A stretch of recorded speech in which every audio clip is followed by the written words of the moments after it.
Picture this: a quiet morning in suburban Pine Ridge Estates, the sun barely filtering through the oak trees, birds chirping their morning songs. And there I am, standing frozen in my backyard, watching my 10-year-old daughter Emma gasping for air, her face turning pale as the oxygen line that keeps her alive lies severed at her feet. 20 feet away, our neighborhood HOA president Marjorie Whitfield, known not so affectionately as Karen by everyone in a 5-mile radius, is slinking away between manicured hedges, garden shears glinting in her manicured hands. Before I can even process what's happening, the distant rumble begins. Within minutes, 3 military Black Hawk helicopters appear over the tree line, descending on our picture-perfect neighborhood like something out of an action movie. But I'm getting ahead of myself. Let me back up and tell you how a retired Army logistics officer became public enemy number 1 to the most feared HOA president in Raleigh, North Carolina. My name is Daniel Foster, 43, single father to the most amazing kid you'll ever meet. After 15 years in Army logistics at Fort Bragg, I retired with a silver star, a bad knee, and sole custody of Emma, my little artist, whose imagination is matched only by her courage.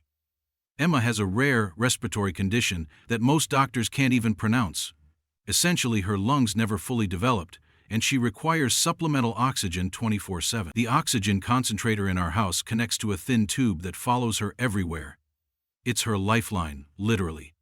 We moved to Pine Ridge Estates 8 months ago, thinking a quiet suburban community would provide stability after years of military housing.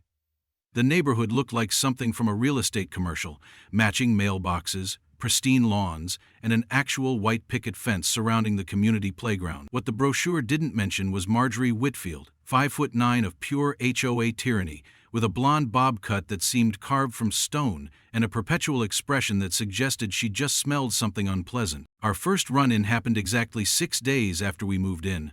I was unloading Emma's medical equipment when Marjorie appeared on our driveway, clipboard in hand, face set in what I would soon learn was her official HOA business expression.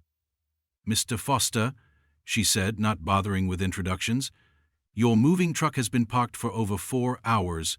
Our bylaws clearly state that commercial vehicles cannot remain on property for more than 3. I explained that the medical equipment required careful handling, hoping she'd understand. She didn't. "Rules are rules," she replied, handing me a violation notice with a $100 fine. "Welcome to Pine Ridge."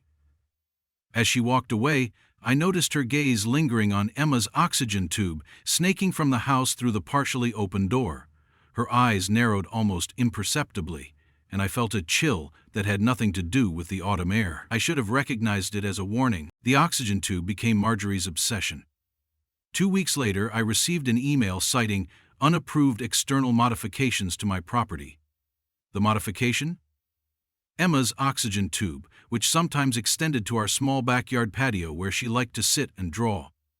I responded with a detailed explanation of Emma's condition, attaching her medical documentation, and citing the Americans with Disabilities Act. Marjorie's response was brief. "The ADA doesn't supersede our community aesthetic standards. Please find an alternative that doesn't disrupt our neighborhood's visual harmony." Visual harmony. As if my daughter's ability to breathe was less important than Marjorie's precious property values. I tried reasoning with her, inviting her over to meet Emma, to see firsthand that we weren't installing an industrial eyesore, but simply allowing a child with a medical condition to enjoy fresh air. "If she's truly that ill," Marjorie said when she reluctantly came over, eyeing Emma's sketch pad and collection of colored pencils with suspicion, "shouldn't she be inside? Or in a facility better equipped to handle her needs?" That comment lit a fire in me that military training had taught me to control, but never extinguish. I filed formal complaints with the HOA board, only to discover that Marjorie wasn't just the president, she practically was the board. The other members, mostly retirees who'd lived in Pine Ridge since its founding, deferred to her on almost everything. My neighbor to the left, Tom Wilson, a retired Marine Corps officer, warned me over beers one evening. "Watch yourself with Marjorie," he said, lowering his voice despite the privacy of his screened porch. "Last guy who crossed her ended up with so many violation notices he had to sell at a loss. She's got connections with the zoning board, the city council. Hell, even the local judges play golf with her husband." I nodded, taking a long pull from my beer. "I'm not looking for trouble, Tom.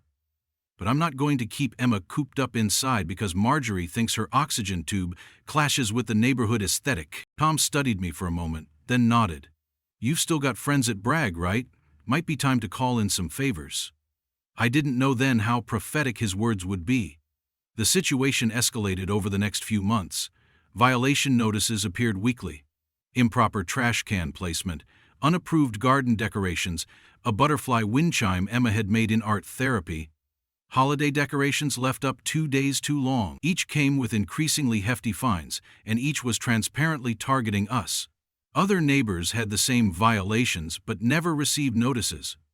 The real blow came when Marjorie called a special HOA meeting dedicated entirely to what she called medical equipment visibility standards. I sat in the community center, Emma beside me quietly working on her sketches, as Marjorie presented a PowerPoint featuring photos of our home, with Emma's oxygen tube circled in angry red, as though it were toxic waste rather than life-giving medical equipment. While we sympathize with health challenges, she said, not looking at Emma, we must protect our community standards and property values. I propose a bylaw amendment requiring all medical equipment to remain completely inside residences at all times.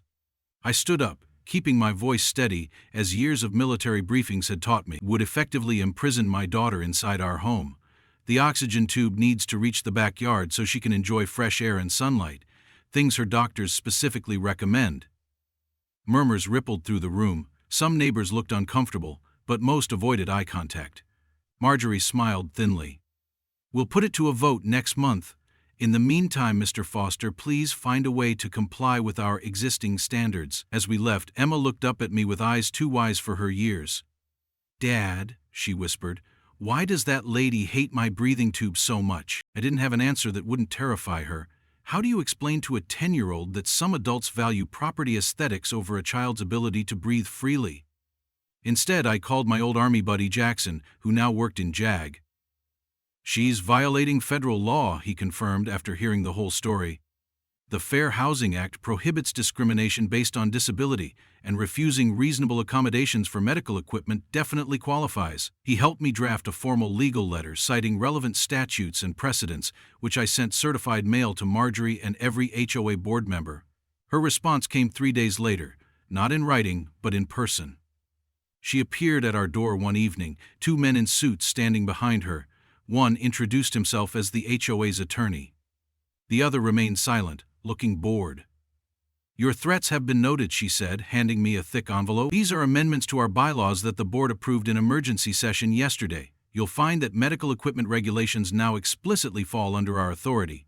You have 30 days to comply. The new regulations were specifically crafted to target us, requiring respiratory support devices to remain inside residences, mandating that any exterior tubes be invisible from all public and neighboring vantage points, and establishing a special assessment fee for properties requiring modification to community standards for any reason.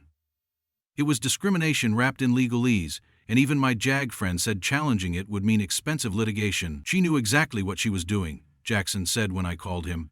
She can't directly prohibit your daughter's equipment, so she's making it procedurally impossible instead.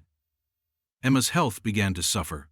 Confined mostly indoors to avoid further confrontation, she developed a persistent cough that her pulmonologist warned could become pneumonia if she didn't get more fresh air and mild exercise. I installed cameras around our property, military-grade surveillance equipment from my Bragg connections, and documented every instance of Marjorie or her compliance committee photographing our home, measuring our grass, or inspecting our property line with tape measures. Tom, my retired Marine neighbor, grew increasingly angry on our behalf. This isn't just an HOA power trip anymore, he said one evening as we watched Emma drawing on our patio, her oxygen tube carefully arranged to be as unobtrusive as possible. This is harassment, plain and simple. He scratched his chin thoughtfully. You know, I've still got friends in high places too. Marine Aviation Division still owes me a favor or two. I laughed, not taking him seriously. What, you're going to call in an airstrike on an HOA meeting? Tom didn't laugh. Not exactly, but I might have an idea. He wouldn't elaborate further, just clapped me on the shoulder and headed home with a cryptic, "Keep those cameras rolling, especially in the mornings. Marjorie's an early riser. Likes to do her inspections at dawn when she thinks no one's watching. I didn't know then how important that advice would be. The situation reached its breaking point on a Saturday in April. Emma had been having a good day, her oxygen levels stable enough that her doctor said she could spend time outdoors. She woke up eager to sit on our patio and draw the spring birds visiting our bird feeder. I was in the kitchen making coffee, watching through the window as she settled into her chair, oxygen tube trailing behind her, sketchpad on her lap. Sitting on the bench, I turned away for maybe 2 minutes to grab milk from the refrigerator. That's when I heard it. Not a scream, but something worse. A desperate gasping sound, followed by Emma's panicked voice. "Dad! Dad!" I dropped everything, coffee mug shattering on the floor as I ran outside. Emma was clutching her throat, her face rapidly turning pale, then alarmingly blue around the lips.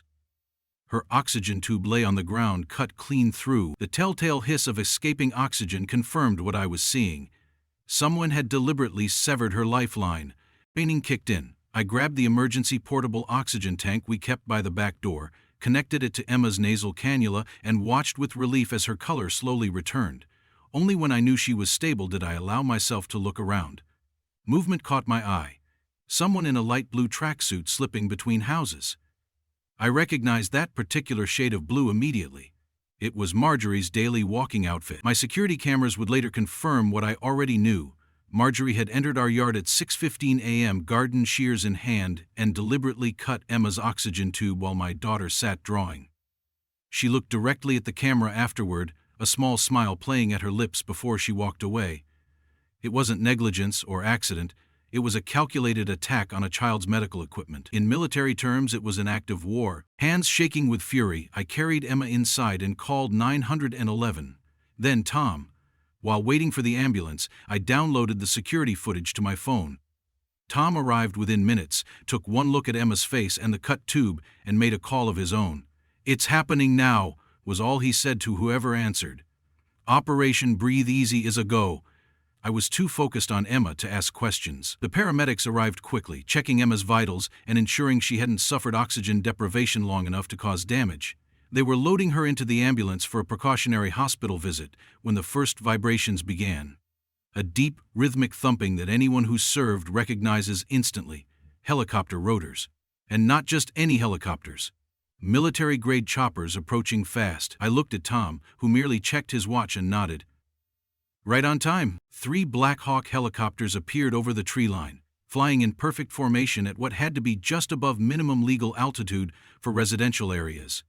The noise was deafening, setting off car alarms throughout Pine Ridge and bringing confused residents out of their homes in bathrobes and pajamas. The helicopters circled the neighborhood once, twice, then hovered directly over Marjorie's colonial-style home at the end of the cul-de-sac. From the nearest Black Hawk, a spotlight switched on, illuminating her house like a prison yard. I watched in astonishment as what appeared to be a training exercise unfolded directly above her property.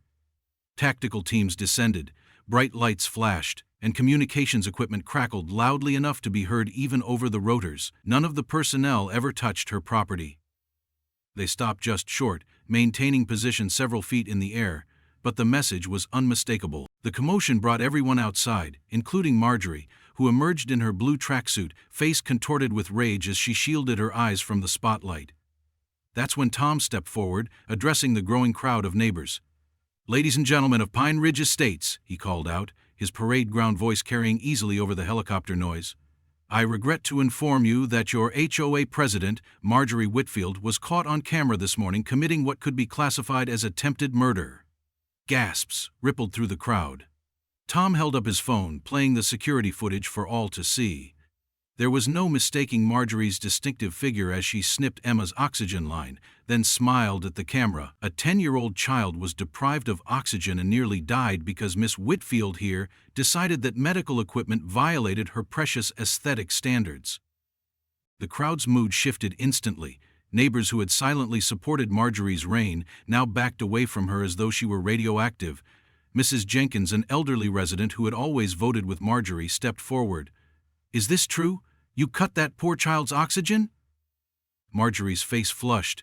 "It's not. I was just—" "It's against the bylaws I established." She caught herself too late, realizing what she'd admitted. By now, police had arrived, drawn by both the helicopter commotion and the 911 call I'd made. An officer approached me as I prepared to join Emma in the ambulance. "Sir, we received reports about a child's medical equipment being tampered with." I nodded, showing him the security footage.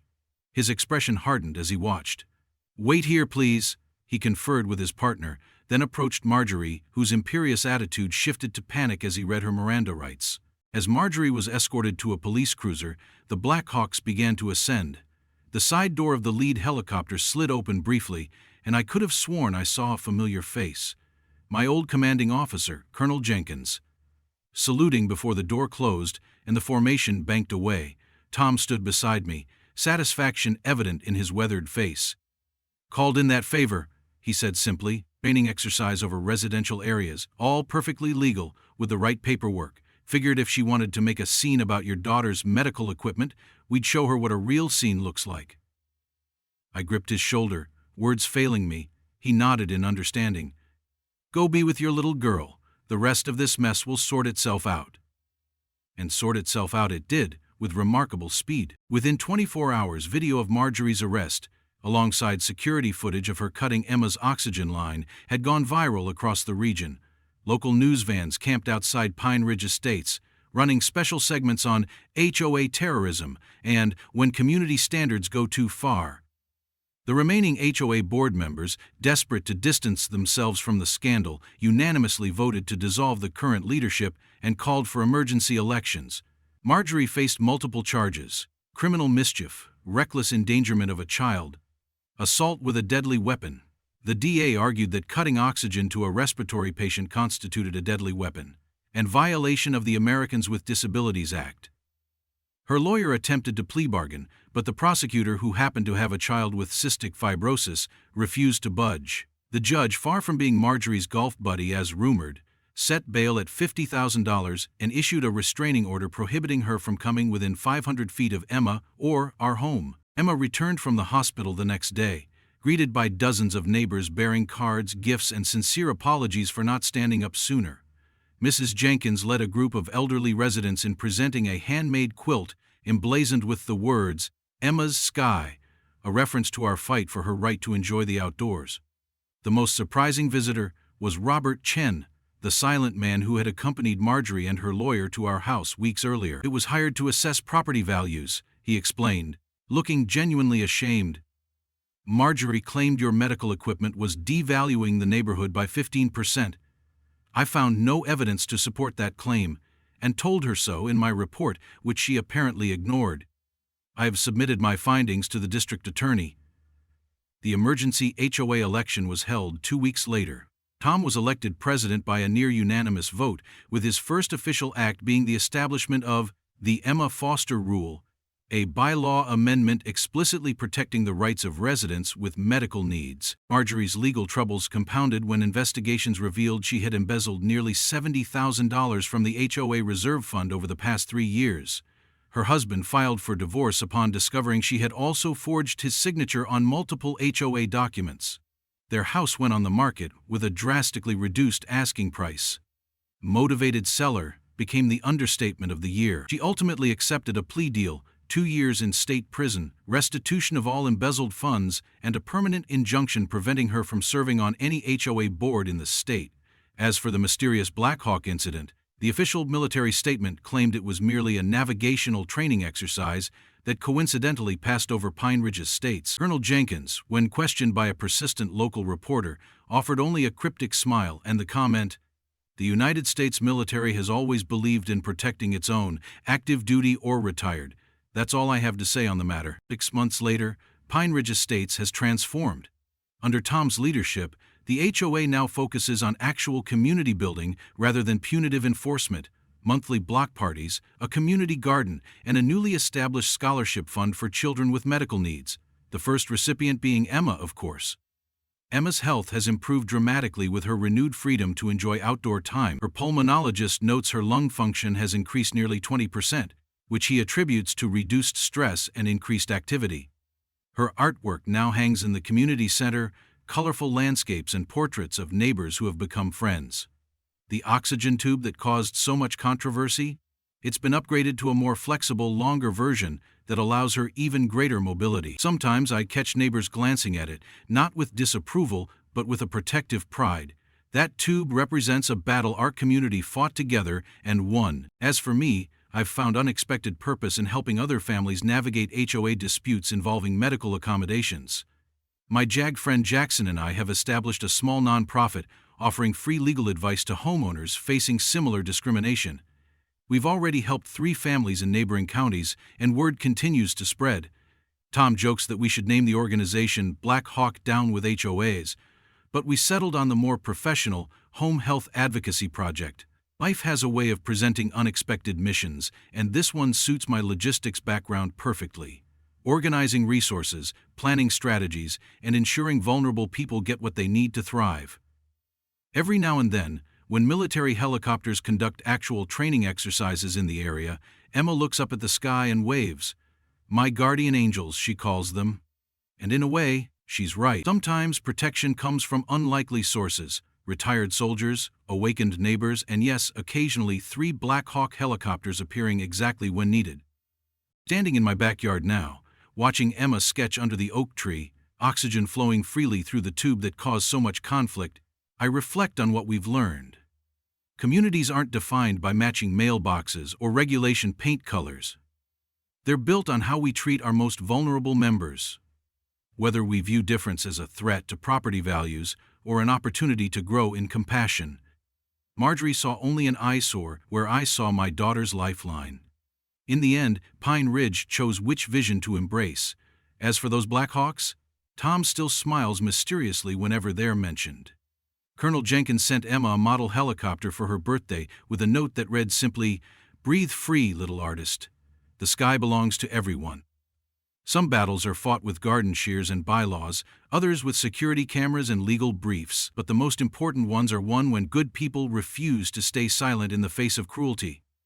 That's a lesson worth every bit of trouble it took to learn, one I hope Emma carries with her always, long after she no longer needs that oxygen tube to breathe.